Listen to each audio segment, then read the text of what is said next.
Hello, you're watching Tulipswift. Today I want to review from Twinkle with Love by Santia Menon. I read When Dimple Met Rishi in December, so it's like, I read this in like February, so that was like pretty close together, so that just shows you how much I love this author. This book I didn't know anything about, but this one is about Twinkle, who is a high school senior. She really never fit in, and it hurts. And her best friend, Maddie, really found her place with the most popular girls in school, and her and Maddie have been like distant ever since. And Twinkle is a filmmaker, and I'm a filmmaker. So I didn't know I was reading a book about a filmmaker. I guess it's obvious because there's like a camera on the front, and this is like an old film camera. But like, I don't know, that happens a lot. Maybe she's just taking a picture. Like, I didn't know it had to do with the story. So Twinkle makes her first film. She directs her first film as a senior in high school. Her first real film, she calls it. And she meets new people in the school that she didn't know before. She makes some really close friends, she makes some enemies, but she just wants to make the best film she can make. This book is written in letters, hello, and it's not really like Perks of Being a Wallflower letters, it's more like The Princess Diaries, and I love those books, especially YA. So she writes letters to her favorite female filmmakers, Sofia Coppola, Ava DuVernay, lots of filmmakers that I love, some that I learned about. It has some like typical high school themes that we've seen a lot, but it has some incredible like groundbreaking ideas about young women in their industry, no matter what industry, doing what they want to do, being in charge, going after a new idea, and just kind of like a personal sentiment of what that looks like from the inside and how it was for Twinkle. And I related to absolutely everything that happened to Twinkle, her yelling at the cast, the incredible self-doubt that she has throughout her entire filmmaking process, like the kind of success that she finds from her passion and following her heart. Like, one of my favorite characters of all time. 5 stars. If you are interested in film or acting or production or theater and you like to read young adult, you have to go into this. If you even like movies, looking at it from behind the scenes, from like a female point of view, it's something I'm very passionate about, and something Twinkle is very, very passionate about as well. I really like it. It's so good. It's so good. It's so good. This is actually my first time holding the physical copy. I listened to the audiobook and I loved it so much that I just bought it immediately because I wanted to put it right on my shelf. So let me tell you, like, there's way more like movie theater things in here, like the popcorn on the inside jacket. There's way more like references to movie theaters and stuff, so it really has that like movie point of view. Also, we have that beautiful inside cover with that handwritten Sharpie font. Love that for us. It really matches When Dimple Met Rishi, which is just iconic, let's be honest. Twinkle, the love of my life, is in love with Neil Roy. Neil Roy's the most popular boy in school. We have these anonymous emails. It's very Simon versus Homo sapiens agenda, and I'm just like so confused because he signs the emails with N. The only N in the whole book is Neil Roy. I feel like our author like knows that we will suspect anyone, and I definitely would. And I thought it was Sahil the whole time because that was who she had chemistry with. In the end, it was some random guy whose nickname was something else, but his real name starts with an N. That was so annoying. There wanted to be a surprise or a plot twist, and I feel like that's very trendy in young adult to just have that kind of spoiler ending where like there's something like, oh, I can't tell you who N is. Like, there's something you have to find out at the end, and it's not what you think. I thought it was totally unnecessary. I would just enjoy an entire book of her making a film and falling in love with Sahil. So Sahil is literally obsessed with Twinkle.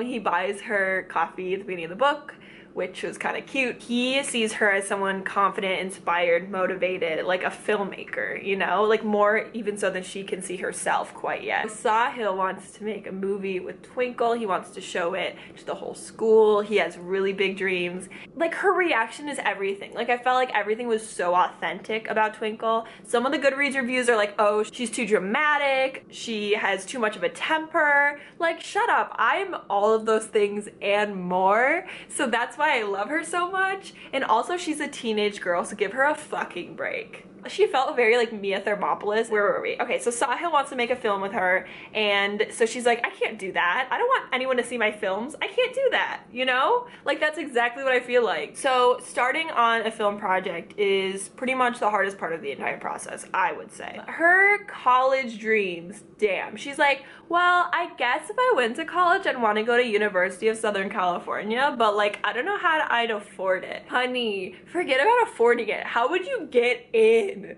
How would you get into that school?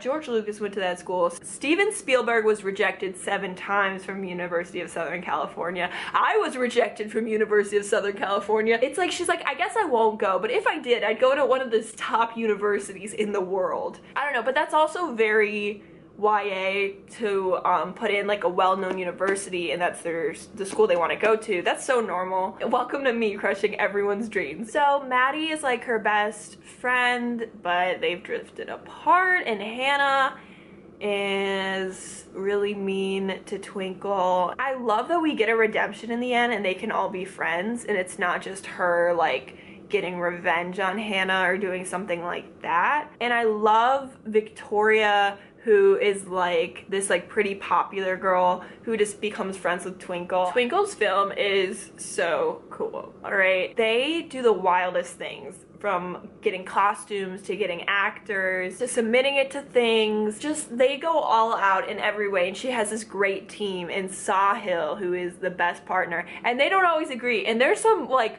parts where like they will fight about like the production, and I was just like, thank you. And she has to be like, hi, I'm the director, this is my vision, and I don't like this part of it. It was amazing. And then, oh my god, when they got stuck in the rain and they went into that little like place, like a shack or whatever, like hello, and then they like made out. I was like, this is everything. But of course, like, something has to pull them apart. It's because she thinks that she's in love with his brother. That kept going on for so long, but it was just really messy. So I was reading some Goodreads reviews, and man, some people really hate Twinkle. That hurts me. Like, sorry that you just hate me. Anyways, that's annoying. Twinkle is, I think a lot of her narration has to do with the silk feathered hats, and I don't remember what she calls the other people, but now she like wants to be popular so much. I don't know, that didn't bother me. That just felt like an ingrained part of her psyche. And then like the character progression to the end, really, she kind of changed everything for herself and for the people around her, and I thought that was incredible. But I love Twinkle. Thank you for coming to my TED Talk. Everything Leads to You, the main character was like an intern on film sets, and it was like her passion, and everything came easily to her, and she was so good at it. I cannot think from the top of my head of like any woman, any young woman I've ever read about who has this like real, at least to me, very real and personal film journey of wanting to be a storyteller, wanting to be like all these people you look up to. For me, it's Catherine Hardwicke. And just feeling so lost, so like, you don't know where to start. You just like this big dream that she has, and like,